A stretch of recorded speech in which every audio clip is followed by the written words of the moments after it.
G'day folks, how you doing? Coach Neil here again, and I'm getting used to this camera now because my little camera pops out the side. So my camera's here, my screen's there, but it's all good. Alright, so hopefully that headline captured attention, and it should. And this will be a quick one because I don't need to waffle on for hours going into deep detail. Alright, so the two biggest threats to your immune system, g'day mate, the two biggest threats to your immune system right now, okay, that you can literally solve in the next 24 hours for free. All right. Now there's a caveat to that. Depends where you live in the world if you can solve it for free, but I'm going to tell you anyway. Okay, so the number one threat to your immune system is a lack of quality sleep. All right, and I know that sounds simple and maybe too simple, but the number of studies on sleep and its effectiveness in reducing the risk of infection are through the roof. There are tons of scientific peer-reviewed studies on sleep, okay? You need, not hopefully get or in a perfect world you'd get, you need 7 hours sleep minimum for an optimal immune system function, okay? Like when you sleep is when you recover. G'day, Amy. Amy, I need to say hello to you. It's been too long. G'day, Sunita. So sleep, all right? You need 7 hours of sleep. Now, I know mums out there, Amy and Melanie and others. G'day, Mel. You're going to say, yeah, 7 hours. Nice one, wanker. All right? Now, I mean, I know it's not easy, okay? But sleep is paramount in your immune system strength and efficaciousness. You know, like when you get proper sleep, your body literally goes into a healing and recovery and cleansing mode, okay? But it's also shown in so many different studies that sleep, quality sleep, a minimum of 7 hours, good sleep, ideally 8, you know, I mean, and I know that's, you know, almost unfathomable for most people in the world we live, but 8 hours is, you know, bueno. You know, 8 hours is spot on, all right? 9 hours, all right? I mean, I get 9 hours, okay? But, I mean, I don't have to get up in the morning. I don't have to do anything other than what I want to do when I want to do it, which is a little bit arrogant of me to say because nobody can live like I do, really, you know? So I'm not expecting you to do what I do. All I'm saying is you've got to get more sleep. You know, if your sleep is pathetic, if it's under 5 hours, if it's 4 to 5 hours, if it's broken, if it's haphazard, if you wake up feeling groggy and tired, then you haven't had quality sleep, or you've woken up in the middle of a REM cycle where you needed to complete that cycle, and if you woke up at the end of the cycle, you would have woken up fresh, but you woke up in the middle. Right? So quality sleep is the number one thing you can do out of these two to boost your immune system strength, okay? And what I'm going to do after this, I'm going to put a link below to a channel on YouTube I follow called MedCram, and they've got a course on sleep and insomnia and how to provide the optimal sleep for yourself. Okay, now, I mean, if you do anything during this isolation period, learn how to sleep better. I mean, it's so important. I mean, I can't tell you how important it is. Like, people laugh at me about how much I sleep and how well I sleep.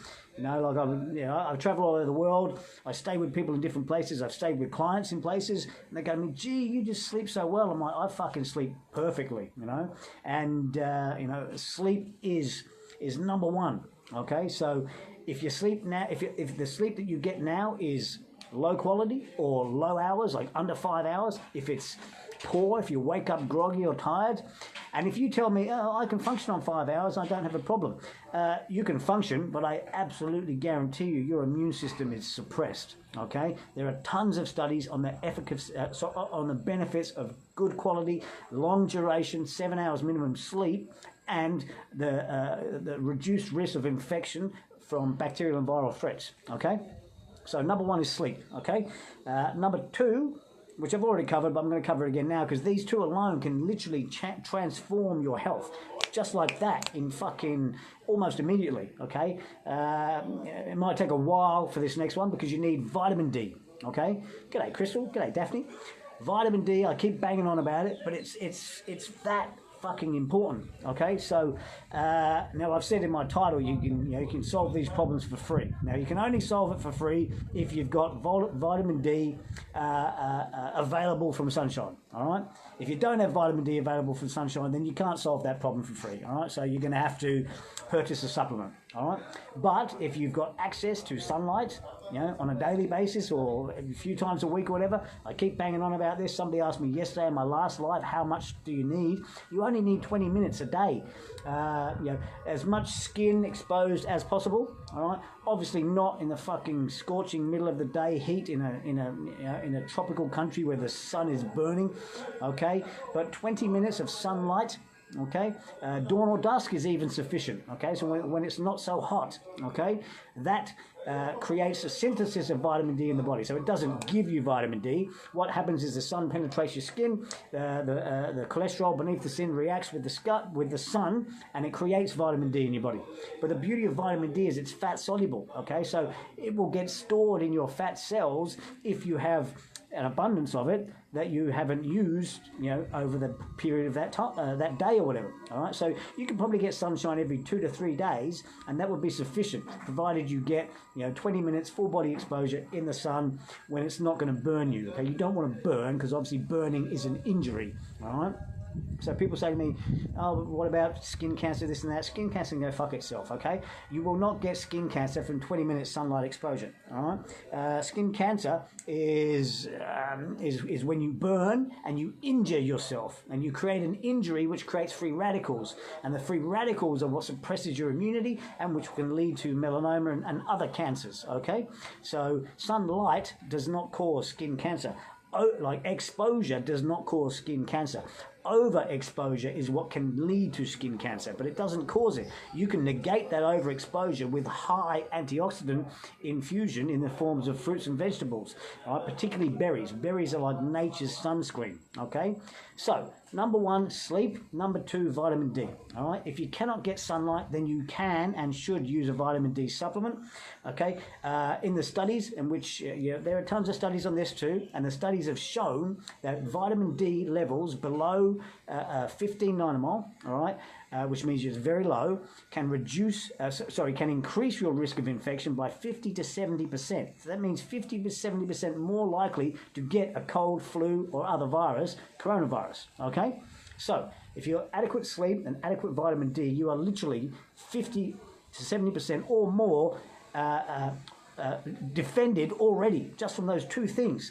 Not even changing your diet, not even doing all the other stuff that's beneficial, reducing stress, exercising, eating healthily, drinking plenty of water, which all also boosts the immune system. All right. So at the end of the day, number 1, sleep. Number 2, vitamin D.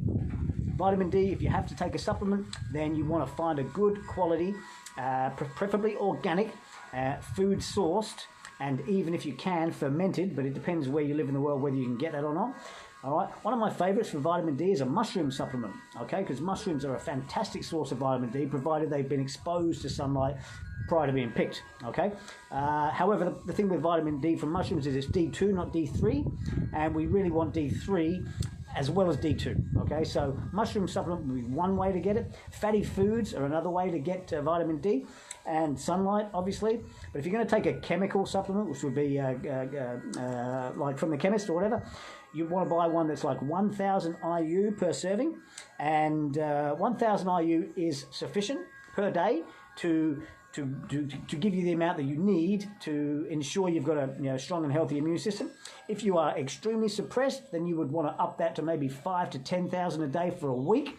However, I cannot state that for everyone because I don't know your personal situation, and you cannot do that without knowing what your current levels are. So do not just go out and take 5,000 IUs a day because I mentioned it, because you can't do that. You need to know what your levels are and then get advice from your local practitioner, naturopath, doctor. Doctors really don't know this stuff, okay? So naturopath, clinical nutritionist would be the best person to see. Doctor will just not really, they may agree with you and they may say yes, but they don't really know because they don't study this stuff, okay? Doctors are great at medicine, okay? That's what they do, all right? People like me are great at nutrition and health. That's what we do, okay? So when you need the medicine, you go to the doctor. When you need the health and well-being, you come to someone like me, and nutritionist, naturopath, herbalist, and so on and so forth, okay? So, on that note, my wine's running empty, so I'm going to have to cut it off there because I need to get some more resveratrol, which is a very good antioxidant. All right? Cheers, folks. See ya.